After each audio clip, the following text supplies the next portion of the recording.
Andrew, thank you for joining us. Now, what's going on at the Cobargo Showgrounds? You're saying that there's still a lot of angst in the community there. Yeah, look, g'day Peter and g'day everybody. You know, there's no doubt recovery can mean a different thing for different people, and one of the things that has kept people on the showground is their inability to get back onto their places. Wouldn't matter if it's a lot of asbestos there and the like, they need it cleaned up, and ultimately we do want to see them return to their blocks. So, you know, there's you know, for a lot of people now, we're starting to see them get off their knees, back on their feet. But obviously, my concern is that whilst recovery can be good for 70% of people, there's always the other 30%, and that's what we've got to keep an eye on.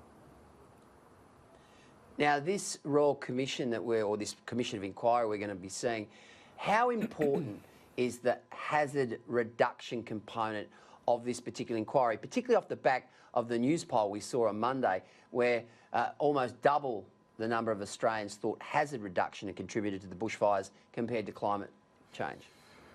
Well, I mean, how many bushfires we had over the years, and commissions of inquiry and royal commissions now. I can't say that I'm enthused about a royal commission because it's good for lawyers and judges and the like, but, you know, I can tell you now, the people in my part of the world are saying, look, we know things have got to change. We'd expect the national government to certainly see what can be done in terms of more large air tankers to be able to bomb these fires as they continue to affect our landscape. We've still got a lot of country that hasn't burnt out, and in the years ahead we may very well see a return to these types of mega fires that we've seen. And I just think, you know, ultimately, if you look at the role of the states, you know, we have a major problem. Land management practices have not served us well for the last 60 years. Even here in New South Wales, you've got council reserves, you've got Crown reserves, you've got forestry, you've got parks, and not one of those agencies has the main objective to protect property and life. You know, even people used to go down and pull out the lawnmower and go and run it over a Crown land reserve. Well, nowadays we've said, no, you can't go doing that. Well, these are the types of common sense things that have got to change. And there is no doubt that land management practices, hazard reduction burns, the fuel loads, these have built up over many decades by many successive governments turning a blind eye to it. And, you know, I come from a farming family. You know, my grandfather had a cattle lease in the Snowy Mountains up in the Perisher Valley, and they had that lease extinguished by government back in the 1950s. And my dad recalls that those meetings at that time centred around, well, who was going to manage through fire the bushland. Now, those early settlers learned how to burn the bush from someone. I very much believe it's the Aboriginal people, and we need to look at our practices in terms of what we do with cool burns during the autumn and winter months, so that we can protect ourselves as best as possible against what we have seen for basically our 7-month period in terms of these fires.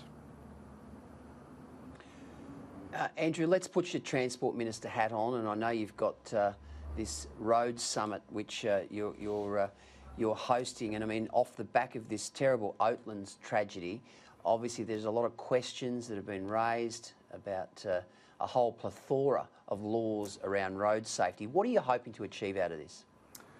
Well, look, if I could get the politics out of road safety and the politicians out of road safety, and we actually go and properly analyse and have a discussion which brings the community together, that would make sense. So, I mean, if you look at the road toll in New South Wales alone last year, you know, there was around 250 deaths that happened in the regions, around 90 odd in the city areas. Speed, alcohol, drugs, they're all the same factors, and we want to lower it. We don't want to see families destroyed, and the tragedy to which, you know, obviously that poor family went through. And, you know, ultimately, you know, we can talk about education and awareness campaigns, but we've got to be smart about this. We need to have a look at what's going on around the world. And certainly I think ultimately we've seen with the bushfires, people come together in an incredible way. I'd like to see more of it in Australia. I'd like to see more, you know, in many ways, you know, I've experienced this having been a politician for many years. You get dehumanised in this job, and, you know, you've got to go through a life-changing experience like I have to see that our politics is all wrong. And road safety is another one of those areas where everyone wants to make sure that families are together at Christmas, and yet, you know, we're not achieving that because of irresponsible road users wrecking it for everybody. So let's have a look at some of the practices, both carrot and stick. Let's get the world leading experts together, which is what we want to do in places from Europe like Norway, and ultimately start to change the culture so we don't see hundreds of lives taken away from our community every year. Andrew, you're sounding like a future premier. There's a widespread speculation that may ultimately be your fate. Are you interested in being Premier of New South Wales? No, and I'm not going to be. And there's a message to my colleagues and journos. I mean, my focus at the moment is basically to get this recovery right for my communities.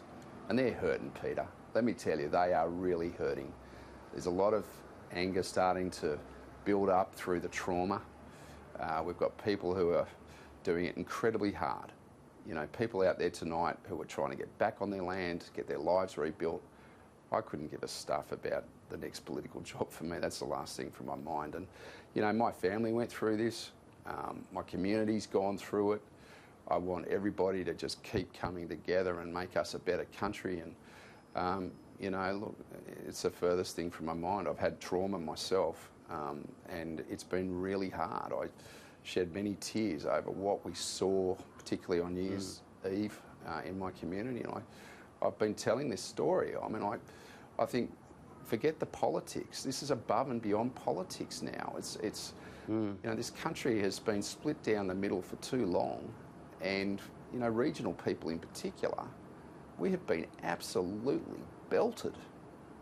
And we don't sit around giving a damn while we have beers in our laneways talking about what happened. We don't care for the politics anymore. And I think that's where ultimately, you know, I think political leadership has got to start connecting again. Sure.